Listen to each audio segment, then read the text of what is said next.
안녕하세요, 국변호자입니다. 요즘 브리딩에 관심이 많으신 분이 상당히 많으신 것 같아요. 오늘 유튜브 밑에 댓글에도 이제 플레드하고 알프라하고 섞어도 마크피가 나오지 않느냐 이런 식으로 해서 물어보시는 분들이 상당히 많이 계신데요. 브리딩에 대해서 대충 어느 정도까지는 제가 여러분들에게 설명을 해드리도록 하겠습니다. 일단 브리딩이라는 거는 인브리딩하고 아웃브리딩하고 두 가지가 있습니다. 인브리딩은 계속 지속적으로 그 개체를 치어를 받아서 이제 키워 올려서 선별을 할 때 좋은 것들만 내가 원하고자 하는 방향으로 가기 위해서 후대를 이어나가는 걸 인브리딩이라고 합니다. 그러니까 그 개체를 계속 지속적으로 이어나가는 거, 그걸 인브리딩이라고 하고요. 아웃브리딩 같은 경우에는 이제 알프라하고 플레드하고 섞어서 이제 퀄리티 업그레이드를 빠르게 하기 위해서 개체를 이제 검은 눈하고 이제 알비노 개체하고 섞어서, 아니면 하프블랙 로즈하고 알프라하고 섞어서 이제 로즈 형태의 도사를 가진 이제 알프를 뽑아내기 위해서, 아니면 로즈의 등핀을 더욱 크게 만들기 위해서 이제 플레드하고 이렇게 섞거나, 그러니까 다른 개체하고 섞어서 만드는 거를 아웃브리딩이라고 합니다. 일단 제가 브리딩이라는 건, 이제 아웃브리딩이라고 하는 거는 여러분들에게 대충 어느 정도까지만 제가 여러분들에게 설명을 해드릴게요. 저도 솔직히 아웃브리딩은 그렇게 크게 많이 하는 편이 아니라서, 그러니까 간단한 것만 여러분들에게 설명을 해드릴게요. 일단 스왈로우 개체가 있다라고 가정을 하에 스왈로우 암컷이 있어요. 얘를 이제 알비노 플레드의 개체를 섞어서 이제 수컷 등핀을 더욱 화려하게 만들기 위해서 이제 아웃브리딩을 해요. 그러면은 수컷 같은 경우에는 수알 인자가 없는 그런 이제 수컷이겠죠.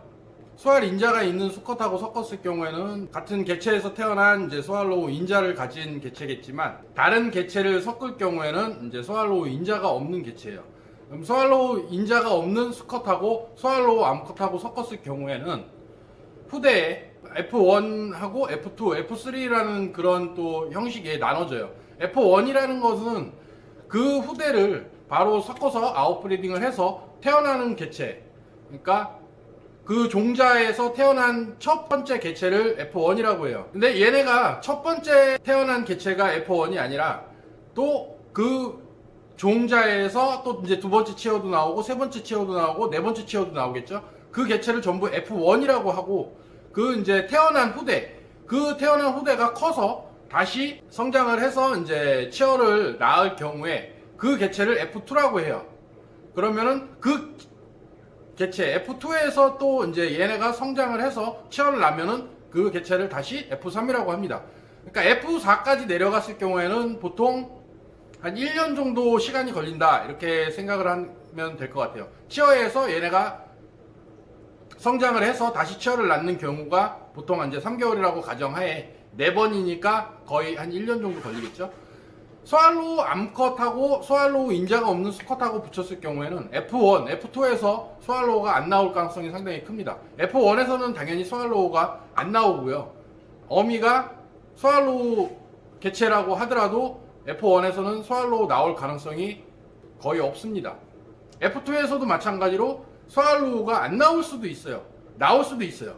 F2에서는 스왈로우가 인자를 먹었기 때문에 나올 수도 있지만 안 나올 수도 있습니다. F3이나 F4까지 가야 이제 스왈로우가 나올 가능성이 점점 높아지겠죠. 이제 그런 형태예요. 스왈로우 같은 경우에는 브리딩을 하기가 상당히 쉽지가 않습니다. 근데 반대로 리본 같은 경우에는 리본 암컷하고 리본에서 태어나지 않은 다른 수컷하고 붙였을 경우에도 리본 암컷에서는 무조건 리본이 태어나게 되어 있습니다. 그러니까 리본 같은 경우에는 얘네들 퀄리티 업그레이드 하기 위해서 아웃브리딩을 해도 바로 F1에서부터 리본 개체가 태어나기 때문에 아웃브리딩을 해도 리본 개체는 계속해서 유지해 나갈 수가 있습니다. 단지 리본 형태를 가진 그 도살 모양을 여러분들이 잘 숙지를 해서 익혀놔야 돼요. 도살이 동그랗게 나오는 타입하고 리본하고 섞었을 경우에는 리본 형태의 구피가 리본 암컷이 퀄리티가 현저하게 떨어집니다. 그러니까 등핀 모양이 이제 C타입으로 나왔던 게 그 C타입이 이제 없어지겠죠. 근데 수컷 같은 경우를 같은 비슷한 형태의 수컷과 그 이제 리본 암컷하고 C타입 암컷하고 섞었을 경우에는 후대에 C타입이 나오기 시작합니다. 그러니까는 여러분들이 브리딩을 할 때에는 얘네의 등핀 모양이라든가 그리고 꼬리 형태, 테일 형태 이런 것들을 자꾸 눈에 익혀놓고 숙지를 해놓고 이렇게 하셔야 돼요. 아니면은 어항에다가 그림을 그려놓으면 돼요. 얘네가 유어 사이즈에는 한 이 정도 이렇게 나오고 얘네가 성어가 됐을 때는 이렇게 나온다. 그러니까 그림을 어느 정도 그려놓으시는 것도 한 가지 방법이 됩니다. 제가 댓글에다가 물어봤을 때 제가 밑에다가 댓글은 달았어요. 뒤에 알비노 플레드, 그리고 골든 플레드, 와일드 플레드, 그리고 그레이 플레드 그런 식으로 해서 플레드가 들어가는 개체, 이런 개체에는 합사를 해도 후대에 뭐 막구피가 되지는 않습니다. 플레드만 나오게끔 돼 있어요. 플레드니까. 그렇기 때문에 골든 플레드하고 알비노 플레드하고 섞었다고 하더라도 만약에 알비노 플레드 암컷과 골든 플레드 수컷 이렇게 붙였어요. 그러면은 F1에서는 검은 눈만 태어나게 돼 있습니다. 그러니까 운 좋을 때는 알비노가 이제 한두 마리 태어날 수도 있지만 거의 검은 눈만 나온다 이렇게 생각을 하시는 게 맞아요. 그리고 얘네가 알비노 인자를 먹은 그 검은 눈 개체이기 때문에 그 후대부터는 F2부터는 알비노 개체가 태어납니다. 그러면은 그 이제 알비노 개체가 태어난 거를 여러분들이 이제 선별을 해서 그 알풀이잖아요. 그 알풀 같은 경우에는 선별을 해서 다시 키워나갈 수가 있습니다. 발색이 알풀 같은 경우에 이제 도살 형태가 상당히 좋고 퀄리티가 상당히 높아요. 근데 발색이 되게 흐리고 발색이 되게 연해. 이랬을 경우에 그 발색을 올리기 위해서 그 작업을 하기 위해서 와일드 플레드하고 섞습니다. 그러니까 와일드 플레드하고 이 알비노 플레드하고 섞어서 발색을 올리는 그런 작업도 되고, 그리고 등핀 형태가 알비노 플레드 같은 경우에는 이제 등핀은 많이 큰데 세우지는 못해요. 그럴 경우에는 이제 라운드 빅도살 형태의 와일드 플레드 수컷을 또 섞으면은 동그랗게도 나오고 또 노멀 개체도 나오고 뭐 이런 형태로 태어납니다. 그러니까 여러분들이 잘 선별을 하시고 그림을 그려 놓으시고 아 이런 형태로 가고 싶다 라고 했을 때 아웃브리딩이 필요한 거예요. 그리고 글라스벨리하고 플레드 글라스벨리하고 이제 알풀하고 섞었을 경우에 글라스벨리가 후대에 깨지느냐 이런 식으로 해서 물어보시는데요. 그것도 마찬가지예요. 알비노 플레드하고 플레드 글라스벨리하고 섞었을 경우에는 처음에 이제 검은 눈만 태어나겠죠. 그러면 얘네한테 이제 인자가 먹게 되겠죠. 알비노 인자도 먹게 되고 이제 글라스벨리 인자도 이제 얘네가 먹게 돼요. 그러면은 F2부터는 당연히 알풀도 나올 것이고 이제 알비노 글라스벨리도 나올 것이고 그리고 검은 눈 글라스벨리도 나올 거예요. 그렇다고 해서 그 개체를 계속 글라스벨리만 골라내서 글라스벨리에서만 치어를 받았다라고 해서 글라스벨리만은 나오지 않습니다.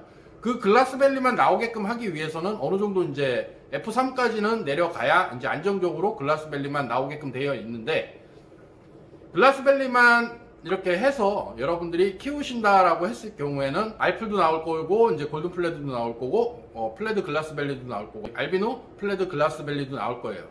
그런 식으로 해서 후대가 이어지게 되고요. 그리고 글라스벨리 빅두살 같은 경우에는 아직 우리나라에 없어요. 해외에서도 글라스벨리 빅두살은 잘 보지를 못했어요. 그러니까 글라스벨리를 빅두살을 만들고 싶다라고 해서 도전을 해보시는 것도 크게 뭐 나쁘지는 않습니다.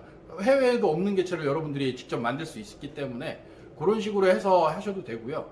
그리고 로즈하고 알프하고 섞었을 경우에도 마찬가지로 얘네가 막구피가 될 거라고 여러분들이 생각하시잖아요. 하프 블랙이 들어갔기 때문에 막구피 안 나옵니다. 상당히 여러 가지가 나오기는 해요. 그렇다고 해서 그게 막구피는 아니에요. 그러니까 레드 헤드, 하프 블랙, 레드 테일 이런 식으로 해서 해외에 나오는 개체가 있는데, 그러니까 레드 헤드를 먹기 위해서 이제 알풀도 이제 섞거나 아니면 플레드를 섞어서 이렇게 형태로 만드는 그런 이제 사람들도 있어요. 그렇기 때문에 대신 후대에 이런 거 같은 경우에는 알풀만 얘네가 로즈하고 섞어서 알풀을 그 도살 형태를 로즈 도살로 키우고 싶다라고 했을 경우에는 그 알풀을 잘 골라서 선별을 잘 해야 돼요. 그러니까 쉽지는 않아요. 쉽지는 않는데 불가능하지도 않습니다. 그렇다고 해서 뭐 막구피가 태어나지도 않아요. 오히려 뭐 되게 이쁜 개체도 나와요. 하프블랙 로즈인데 앞쪽에 발색이 하얗잖아요. 그 부분을 빨갛게 먹을 수도 있고, 그리고 하프블랙 쪽을 오히려 더 이제 광이 나게끔, 윤이 나게끔, 그러니까 하프블랙 인자가 들어갔기 때문에 검은 눈 플레드인데 하프블랙에 그 인자가 들어갔기 때문에 오히려 광이 나거나 뭐 윤이 나는 뭐 이제 그런 형태도 태어납니다. 그렇기 때문에 뭐 불가능하지는 않아요. 여러분들이 한번 도전해 보셔도 뭐 크게 나쁘지는 않습니다. 오늘 영상 여기서 그냥 마무리 할게요.